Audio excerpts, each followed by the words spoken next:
Welcome to this webinar, Avoid Greenwashing with Trustworthy Carbon Emission Accounting. We have a great program today. I'm Cassandra Julin. I'm heading PR at Normative. With us today in the panel and presenting, we have Eline Vajon. She's head of climate strategy, and she will give you an introduction to carbon emission accounting. We have Christian Rönn, who's CEO and co-founder of Normative, and he's going to talk about greenwash and highlight some of the main greenwash traps. And at the end, we're going to have a panel where Trine Pondal, Head of Sustainability and Social Responsibility at Flying Tiger Copenhagen, will join us and she will share their journey towards net zero. So, a little short introduction to Normative.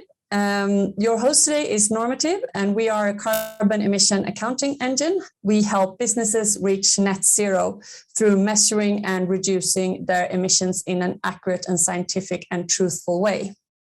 If you want to know more about Normative, feel free to reach out to us after the webinar and speak to one of our experts. So some housekeeping rules today. This webinar is recorded. And you will be able to ask questions for the panel, so use the Q&A function that you'll see at the bottom bar. So to kick this webinar off, let's do a short poll. So is your company measuring their emissions or your emissions? And if you don't know, you just go, I don't know. Otherwise, you go yes or no.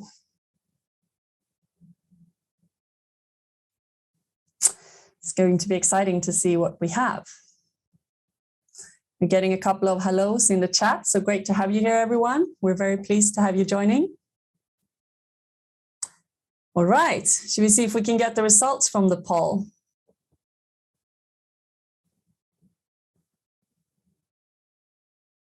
Aha. So about 60%. That's quite interesting. So our next and first speaker is Eline, and she heads our climate strategy team, and she works directly with our customers on their net zero journeys. Eline, does this surprise you at all that 60% are measuring, or in fact that 30% do not? It actually is a very pleasant surprise, Cassandra. Of course, we would love for it to be 100%. But great to hear that there's already a lot of companies here in the call that actually started their measurements. Yes, this might be a little bit also preaching to the choir. I guess those that have registered for this webinar are aware and are inclined to do something. So, but still very, very nice surprise. So Eline, without further ado, I let you take over and run us through the kind of basics of carbon emission accounting. Thank you, Cassandra, and thank you all for joining us, because reducing carbon emission begins by measuring them, because after all, what gets measured gets managed. And I will dig a bit deeper into why carbon accounting is important and what does it entail. So why for the planet? Well, we all have seen an exponential growth in socio-economic systems. And with that, there has been an exponential growth in our impact on planetary systems. In response, we need to urgently decouple our environmental impact from our economic growth and take that exponential climate action that is needed. This means that we need to cut our emissions by half over the next decade and reach net zero by 2050 in order to avoid any catastrophe. This is non-optional and non-negotiable. So what does it mean for a company to reach net zero? By definition, it means achieving a state in which the activities within the value chain of a company result in no net impact on the climate from greenhouse gas emissions. And how is this achieved? There's two factors that are relevant for reaching net zero. First is reduction of value chain emissions in line with the 1.5 degree pathways. And I will come back to what value chain emissions are and why they are important. And secondly, after reducing these emissions, there will be a residual share left that needs to be neutralized with an appropriate amount of carbon removals. So why should a business care about the accounting, measuring, and therefore also the reducing of their emissions? There has been a systematic movement across all industries. So the goalposts have really moved, and companies are no longer being asked about how they plan to take for last year's take responsibility for last year's emissions alone. But there's also a very demand on their long-term transitions to become net zero. So carbon is no longer only an environmental burden, it's also a business liability. And a company's commitment towards a green future means financial benefits for the company. So it makes it attractive for investment managers, customers, employees. And those changes are happening from three perspectives, or from three angles. The first being the regulatory changes. So under the NFRD, the Non-Financial Reporting Directive, all EU-based companies need to report on their scope 1, 2, and 3 emissions if they're larger than 500 employees and or have a larger turnover than 35 million euros. In April last year, it actually got even stricter and even clearer, in my opinion, because the CSRD was adopted, which is the Corporate Sustainability Reporting Directive. And that introduced an even more detailed reporting requirement on the companies and expanded the scope of companies, which first only had 11,000 companies in the EU, and now it is nearly 50,000 companies that have to comply. Secondly, there's also, from a society perspective, the consumer and employee behavior that is changing. So 76% of consumers and employees actually indicated that they would discontinue their relationship with companies that treat the environment poorly. And when it comes to being attractive for an employer, 64% of millennials want to work for companies that care about the environment. So consumers are willing to change their purchasing habits. Employees are willing to change their job, and all to help reduce negative impact on the environment. And to build that trust, companies now have to be transparent about their initiatives that they're taking towards a greener future. And these two pressures for more sustainable practices are also changing the financial landscape. So under the SFDR, which is the Sustainable Finance Disclosure Regulation, the financial sector now needs to quantify and disclose sustainability risks in investments. And that means that investors and banks want to see that climate change is really deeply embedded in a business strategy. So they want to see that those companies acknowledge the business risk. And as a first step for companies, it is important then to start emission accounting and setting reduction targets. Yeah, what do you need to account for when you are a business? Getting a bit back to the basics of how do we account greenhouse gas emissions, and that is regardless which reporting standard a company uses, the Greenhouse Gas Protocol lays the foundation of how to calculate and present those emissions. This is by far the most widely used international standard for carbon accounting, and it explains three scopes. Scope 1 covers the direct emissions from owned and controlled resources, and those result from the use of vehicles, fuel use, and or chemical leakages. Scope 2 covers the indirect emissions from the generation of energy. It's often, or this entails most often the purchased electricity, also steam, heating, cooling consumed by the reporting company. And then scope 3 includes all the other indirect emissions that occur in a company's value chain. So according to the Greenhouse Gas Protocol, scope 3 is divided into 15 categories, and that includes both upstream emissions and downstream emissions. And this is where, for many companies, the difficulty lays. Because gaining visibility of that scope 3 can be super overwhelming, complex, and time-consuming.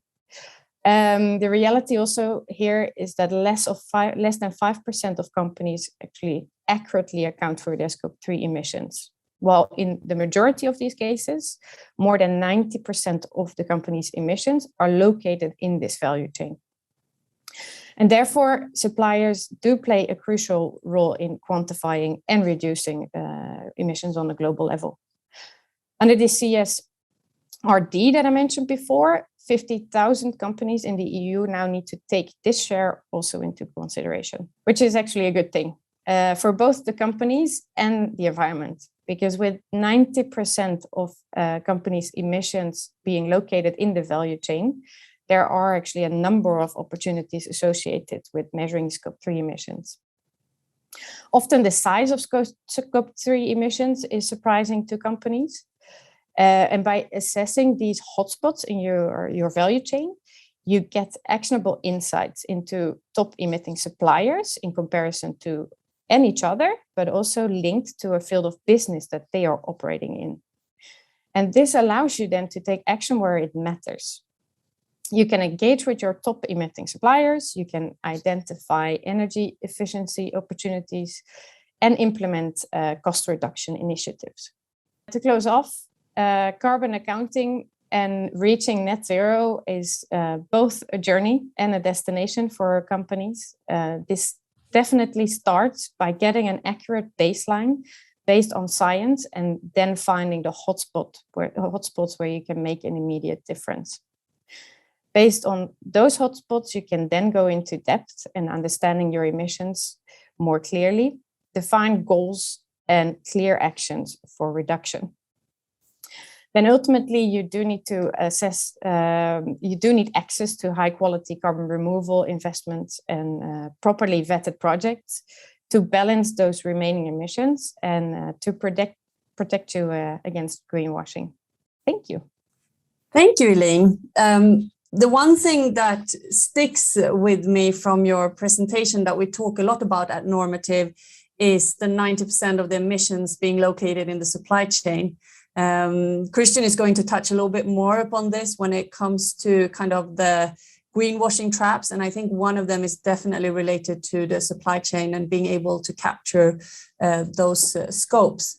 But before going there, let's do another poll. So are you worried about the quality of your reporting data? And that's for those that are reporting. And if you don't know or are not currently reporting your emissions, then you can answer if you would be worried. So kind of hypothetical. So let's give this a couple of seconds for everyone to answer. I think this is a really interesting question because there is a lot of differences between the data that a company could have for their emissions. And this is also a lot due to the lack of standardization and other things that Christian will be touching upon shortly. But it's a highly relevant question. So let's see if we can get the results. Yeah, 70%. So Christian, if you'd like to join us. When these companies, 70% of them say that they're actually worried about the quality of your data, what is your kind of instant reaction to that? I mean, I'm not surprised. I'm not surprised at all. Like, it is complicated to account for your carbon emissions and setting correct net zero targets. So I'm not surprised. But I mean, yeah. So that's my takeaway. Yeah, no, honestly, I'm not surprised either. Carbon emission accounting is not easy. So, you know, it is a complex area. And that's also why we really want to help and want to be there for those organizations that wants to get started. But Christian, I shouldn't take more speaking time from you. I think you have some interesting points to walk us through as well. You will be covering the greenwash traps. And a short introduction to you, Christian. You're CEO and co-founder of Normative, and you come very much from the scientific side of things, where you come from Oxford University at the Future of Humanity Institute before you founded Normative. So yes, the floor is yours. All right, thanks a lot, Cassandra. So I'm really excited about what we're going to talk about today. I mean, it's something that I'm really, really passionate about, and hopefully I think everyone here listening will be passionate about it as well. And that's avoiding greenwashing traps. So just to summarize, you know, what's at stake? So, I mean, net zero commitments are supposed to guide trillions in consumer spending and investments. And just like a recent example, so I mean, we came from COP26 recently, and over 130 trillion has been committed to net zero investments by the Glasgow Financial Alliance for Net Zero alone. So, I mean, that is a little bit more than the world GDP, which is at 8 trillions. So, I mean, there's a seismic shift that needs to be moved from non-sustainable to sustainable companies, which makes, the definition and tracking of net zero commitments and carbon accounting so important. But the thing is that a majority of net zero targets do not hold up to public scrutiny. So, I mean, what you see on the right-hand side is a BBC article from yesterday, checking the net zero targets of top companies. And turns out that a lot of companies are kind of exaggerating their progress towards net zero. And there are ways to prevent that. And, we're going to come to this later. But I think a lot of that is done by mistake. And you can actually do something about it. So what exactly can you do? So I'm going to go through 5 things. So I think the first trap is that the targets you set for net zero is not based on carbon law. So what is carbon law? Simply put, it's the graph that Eileen showed you before. We need to slash our emissions in half every single decade in order to avoid a global climate catastrophe. So it essentially means that, anything higher than 1.5 degrees as a target is not based on the latest science. So no 2-degree targets. On average, you need to have at least more than 4.2% in linear reduction. I mean, ideally something like 6.5 if you really want to slash it in half. And, it's important to state what if your targets are based on your scope 1, 2, and 3 emissions. And I think this is key, and I'm going to come back to this later. But it is different from setting a net zero target versus a carbon neutral target. So carbon neutral, you open up the possibility that I will try to avoid reducing my emissions myself and instead pay for carbon offsets. So, you actually don't need to, reduce your own emissions under a carbon neutral regime. So that's why setting a net zero target where you actually first and foremost reduce your own emissions and then invest in nature-based solutions or other types of carbon removals. So the next trap in the journey, you kind of have your net zero targets. It's actually related to accounting properly on your progress. I mean, you have your target. Next thing is track your progress over time. And the trap number 2 is ignoring what you can't see. So it's easiest to, account for your direct emissions from your electricity or your vehicle fleet. But as Eileen alluded to earlier, like around 90% for a typical company of emissions are located in the value chain, or the so-called scope 3. So the scoping is really important. If you only report on a subset of your emissions, you're not actually going towards net zero. You need to account for all of your emissions. And a general good rule of thumb is to say, if something that I've done is a part of the cost base in my profit and loss statement, essentially I've spent money on it, then it is in your value chain, and then you should account for it when you account for your carbon emissions, essentially everything that you spend money on, upstream and downstream.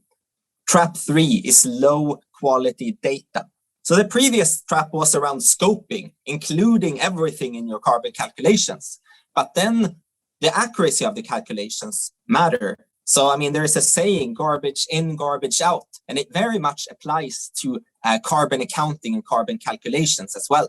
So it's really important to make sure that you have the right emissions data, or so-called emission factors, and that you apply them correctly. So use, data from peer-reviewed journals or international bodies like the International Energy Agency or governments and so on. So when you account for your emissions, you actually use the right type of data. And following the greenhouse gas protocol is really important here, because the greenhouse gas protocol is telling you, what type of data should you use in what type of situation. So that is important to have, comparable results over the years. Trap 4 is non-standardized carbon disclosures. So, all right, you have accounted for your emissions. Now you should present them to your stakeholders and the rest of the world in your sustainability report. And here, a lot of mistakes can easily be made. So, one important thing is, of course, to disclose your emissions every single year so stakeholders can track the progress towards net zero. But then it's also important to clearly state what legal entities and business units are included in the report.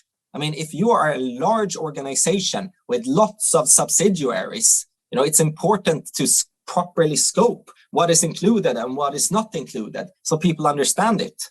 And then also providing a breakdown of emissions using the Greenhouse Gas Protocol standard. So explaining, is this emissions from our own operations, scope 1? Is this emissions from utility, scope 2? Or is it value chain-based emissions, scope 3? And also presenting historical data and comparing over time in terms of carbon intensities per euro is really important as well. Trap 5. So this is the last and most common trap that we see. And that is essentially investing in low quality carbon offsets. So a carbon offset is basically saying, we have some negative emissions, so let's actually pay someone else, it could be on the other side of the planet, to avoid or remove emissions. So those are called offsets, and it can be, investments in planting trees or preserving forests or renewable electricity, etc. There's only one problem, and it's that, most of this market is voluntary, first of all, but there are no checks and balances to make sure that the projects you're investing in are actually doing what they're doing. So there are studies showing that, less than 15%, like 85% of offsets actually don't reduce emissions the way they're supposed to. And having gold standard or other standards like verified carbon standard is not a guarantee that the offset will actually do what it is supposed to do. So I think as a general rule of thumb, if you want to invest in nature-based solutions, because this is absolutely essential in order to go towards net zero emissions, like you get what you pay for, essentially. So if you pay, less than 10 euros per ton, then it's probably a low quality project that doesn't achieve the reduction goals it's claiming. But, if you're paying, somewhere on the lines of 50 to 100 per ton, then it's more likely to actually do good. So, be aware of what you actually invest in and ask the right questions, so this doesn't come to haunt you later on. So I think the conclusion here, the greenwash conclusion, is actually that most greenwash is likely involuntary. Like, doing all of the things that I just explained is quite complex. And I actually don't think there is nobody out there that is saying like, now I should greenwash. But I think most companies have pure and good intentions. So then, the advice is to let those, intentions sweep through by actually being rigorous, have rigorous carbon accounts, and have rigorous net zero commitments based on science. So you don't end up in a situation where you get called out for something for greenwashing when all of the intentions were there. So if you follow, these traps and are aware of them, I think you're in a good place. So, yeah, the world really needs, I think, this new foundational infrastructure for carbon accounting and net zero success, a new norm. And that is why we at Normative are here. This is why we are passionate about tracking carbon emissions and making sure that we can help, companies around the planet to avoid greenwashing and go towards net zero, because the business opportunities, as we've talked about before, is huge. Thank you, Christian. I think this is a great run through of the trap. And when we did the poll, we saw that, 70% were worried about the quality of their data. And actually, that's very much related to your trap 3, to kind of ensure the quality of the data that you are submitting.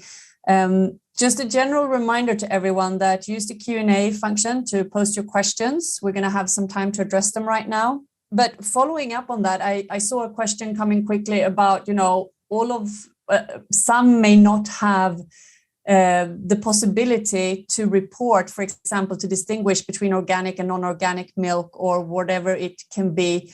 What would your advice be to get started when kind of system puts barrier for you? Or is there no problem? Why don't you go ahead, Christian, as kind of, I haven't introduced the panel yet, so you're on the spot for now. No, I think I think it's important to, at least, even if your data is not perfect, to at least try and account for your emissions the best you can using the Greenhouse Gas Protocol standard. So I mean, for instance, you might think organic milk is probably better than non-organic milk in terms of emissions reduction, but you might not have the perfect data from the producers of the organic milk that you just bought. So then at least rely on some industry averages. There might be some scientific studies out there on the average difference of organic and non-organic milk, and it's better to use that and be transparent about the fact that you used average than not trying to calculate it at all. Thank you, Christian. And I think that's spot on to avoid greenwash as well. If you are transparent about what you're doing, you're going to run a much, much lower risk of being criticized for, trying to make an effort. So with that, let's move to the Q&A part of this webinar. So Elina, welcome you back to join us. And with us, we have also Trine Hondal, who is Head of Sustainability and CSR at Flying Tiger. Trine, why don't you kick this off with telling us a little bit about what you have done at Flying Tiger to reduce your emissions and your net zero journey? Sure. So I have been working with Flying Tiger Copenhagen since 2019. And one of the big things I had to do really fast was to make a strategy, just do a sustainability strategy. And I knew from the beginning that we would have to look at climate change, and also knew for sure that our emissions would be in scope 3. And having just done an MBA in circular economy, I also realized I can't possibly, we've got, I think, anywhere between 100 and 400 new items coming into our stores each month. I cannot possibly do an LCA for all of those and know what's going on. So that was out of the scope. And then quite quickly, 2 young, really nerdy, enthusiastic guys came around our office from Normative and showed us what they were doing. And I just knew the second that they came in, honestly, that we needed help. We needed expert help to try and get an overview. And the first calculations we had done were also really interesting and also surprising, to be honest. Yeah, we discussed that a lot, Trine, you and I, the surprises that came with starting to measure your emissions. Do you want to comment on that? Like what were your kind of aha moments? And Yeah. Well, when you go into the stores, it's just, we've got so many different types of materials and items. And I wouldn't have known unless of the calculations that we, in terms of emissions, are a textile company. So we don't have a lot of textiles in terms of tons, and they're not that visible in the store. But in terms of emissions, they are a really, really big part. So we knew from that beginning, the setup, that we needed to target textiles in a big way. Polyester textiles, that is. Basically. Yeah. And what were your kind of main challenges to get started? Like, what were the hurdles for you? Were there any, like, internally or externally? It's been a constant journey and a constant discussion with the experts on how to have the best, most reliable data. So we in our company, we are lucky that we actually have a yearly overview of the materials that we use. So we use that instead of transaction analysis.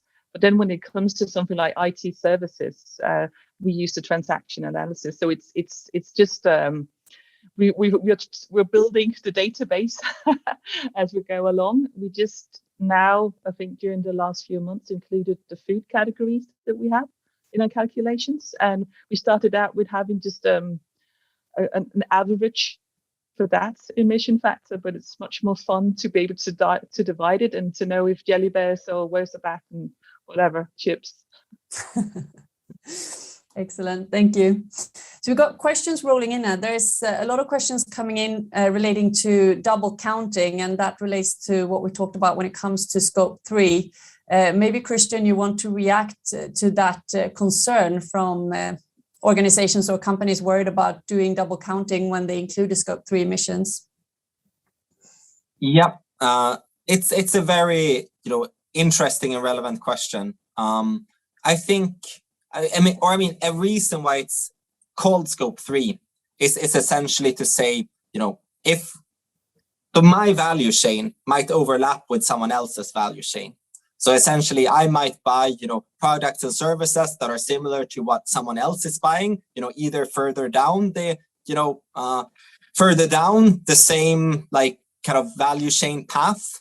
And that means that, if I'm further up in that value chain, I will have accounted for the same things in scope 3 as someone else has.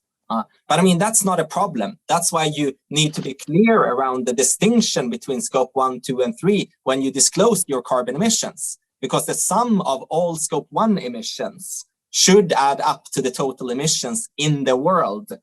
So in scope 1, you don't have double counting, but in scope 2 and scope 3, you have double counting. So for instance, in scope 2, the scope 1 emissions of the energy utilities company is the same as my, scope 2 emissions. So, it's not a problem as long as you make the distinction between the scope 1 and 2 and 3. And the reason why you should still care about scope 3, even though what you buy that are part of, your value chain might be a part of someone else's value chain downstreams, the takeaway is that you still can influence it. You can still take actions and engage your value chain in order to reduce emissions. And so should everyone else that are a part of that kind of, double counted ledger. So, I mean, to summarize, we have the distinction between scope 1, 2, and 3 exactly to avoid double counting. But then saying, in scope 3, it's actually fine that, different actors are responsible for the same emissions, as long as everyone else helps out in terms of, reducing those value chain emissions. Hopefully that made a bit sense. No, it does make sense. And we actually have a question very related to that when it comes to engaging your value chain or your supply chain. And it also relates on the quality of the scope 3 emissions that, how do you kind of get that quality and engagement throughout your supply chain as you would in your scope 1 and 2 emissions? Christian, do you want to react to that as well? Or? I can take that as well. So it is a journey. Overall, reducing your emissions, you should start with your scope 1 and 2 because that's what you can control. In scope 3, there's different approaches of doing it. I think the first approach in terms of getting more accurate data is to be more accurate in your categorization, So for instance, going from spend-based to having physical quantities and be very specific on the category. Is it this type of polyester or is this type of, other textile, for instance? So that is a way you can improve accuracy, but then you will reach a certain point where the only way to improve the accuracy is to engage with your value chain. And I think that for many large companies is the holy grail. And that is like a big focus of actually what we're doing at Normative at the moment. So, I mean, that's why we're collaborating with the UN Race to Zero and the SME Climate Hub and Google of building, tools where larger actors can actually ask for carbon disclosures from companies within that value chain. Because so, I mean, essentially, it's a journey, but at some point you need to invite others to that journey, and a lot of companies are just getting to that point because they have done the previous steps, and others are just starting small, with their scope 1 and 2 emissions, and that's fine. It's a journey that takes years, but 2050 is the target, and there's many years there, and if you start now and take the right actions, like you're in a good place to complete that journey successfully for the planet.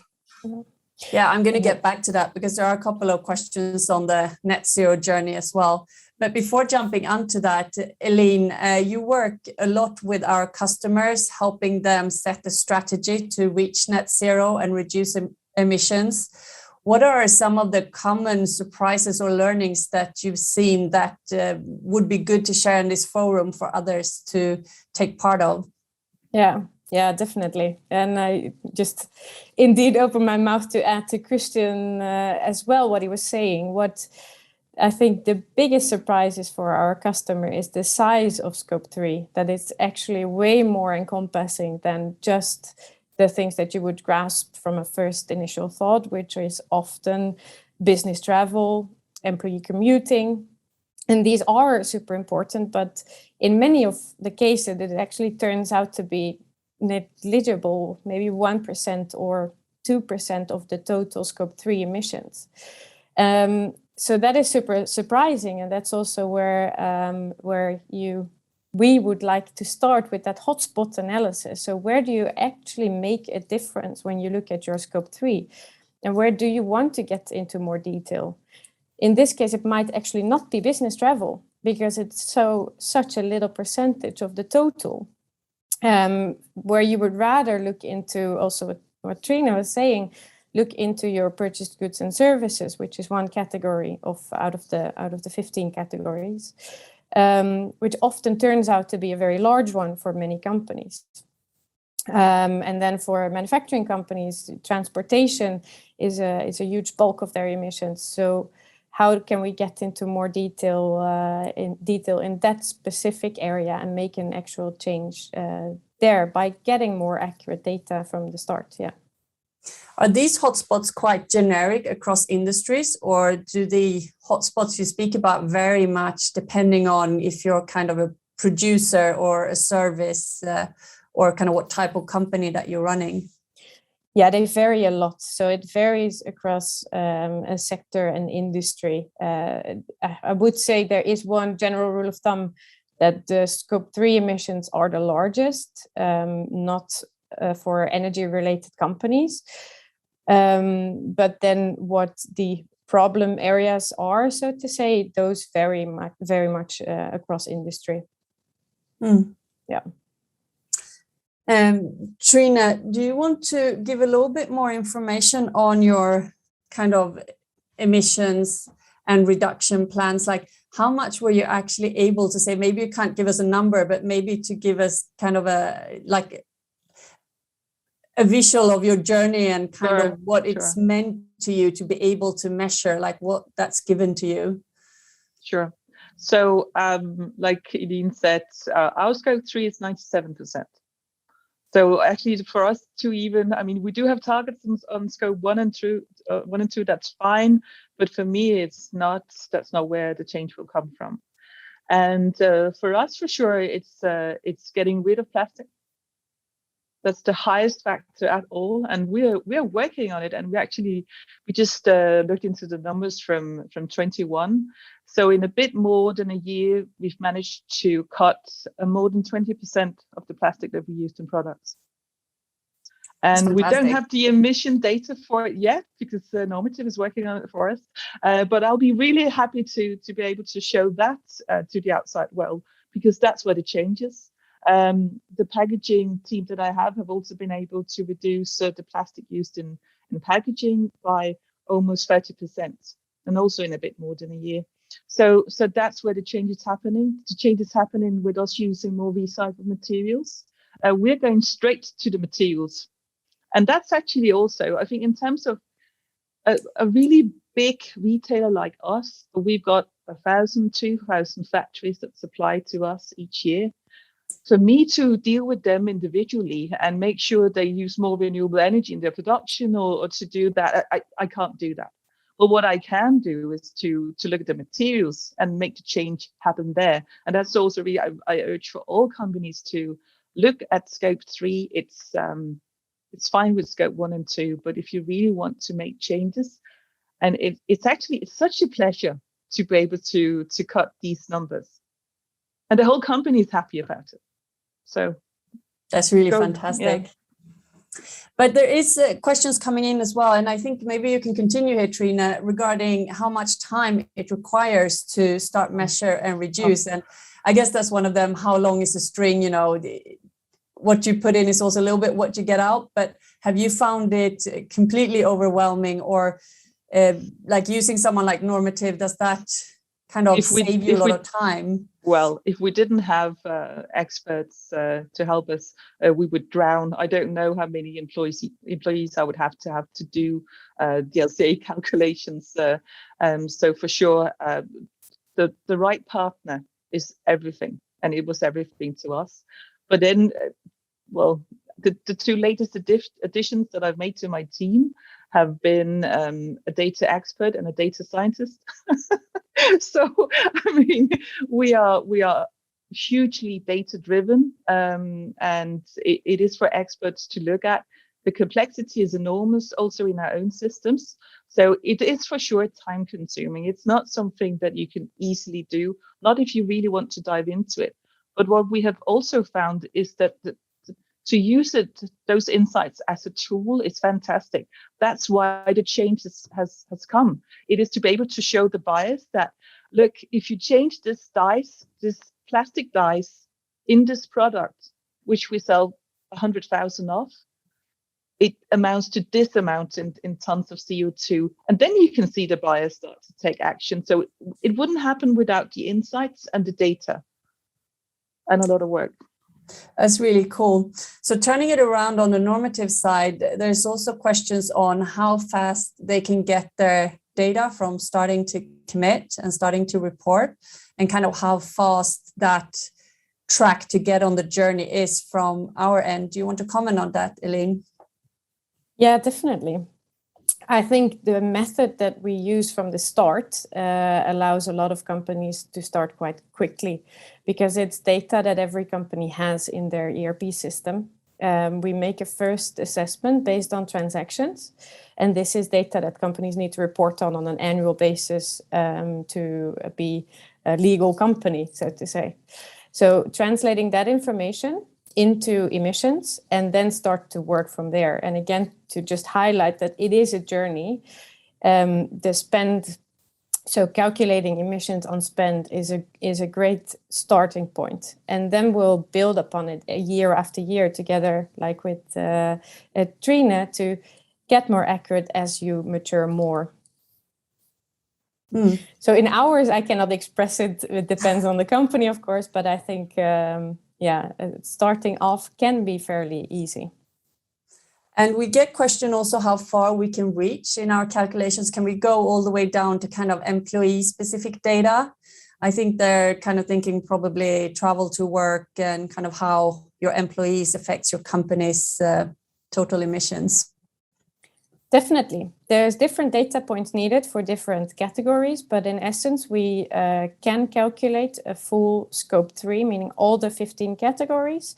That does require sometimes a bit more in-depth information from the company, which is not always gathered in a structured way. So that's where we work together to establish those data points also for future reporting and for future data gathering. And here's another quite technical question. How do we address the sometimes overlap between scope 2 and scope 3 emissions to kind of, again, avoid double counting? Is that also for you, Elaine, to reflect on, or? Christian might be able to answer this one. Yeah, I think, I mean, it would be helpful with some context around that, question, because, I mean, there can sometimes be overlap even between, scope 1 and scope 3, depending on what consolidation approach you use. So, I mean, essentially, if you use a, operational control approach for your, vehicles, then, if you're leasing the vehicles, then, and you operational control them, then it's, scope 1. But if you see it as this direct, indirect, thing that actually we don't own the vehicles, then it's all of a sudden scope 3. So, I mean, I think there can be overlaps, but I think the, important thing is to realize what consolidation approach you have in order to make sure that you don't double count things in, multiple scopes. That was a very generic, answer, but hopefully it's somewhat satisfactory. I think key indeed here is to use a consistent consolidation approach over the years, so you can compare yourself year after year and make improvements, whichever organizational boundary you use, as long as you choose one and stick with it. Changing the subject a little bit, Eline, you touched upon it in your presentation, but this is actually a question for Christian.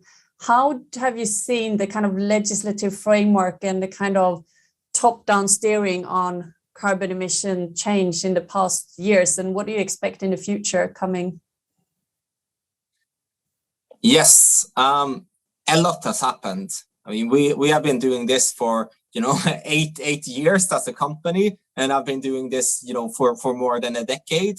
And back 8 years ago, nobody really thought about this. Then all of a sudden you got the non-financial reporting directive, 2017, then the sustainable disclosure regulation a few years later, demanding carbon disclosure from the financial industry, which, trickles down to the rest.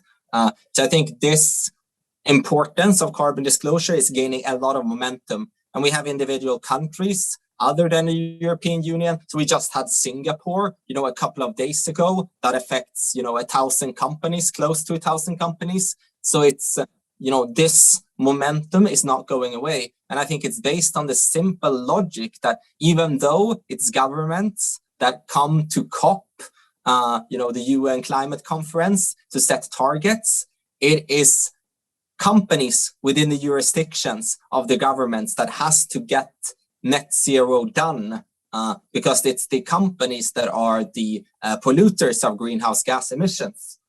So it's not going away; it's growing exponentially, and it's the way it's supposed to be, and it's a great opportunity as well. I think that is the main takeaway. If you take that opportunity before the competitors, then consumers, investors, everyone else is going to look at you as the more competitive option because you're future proofed.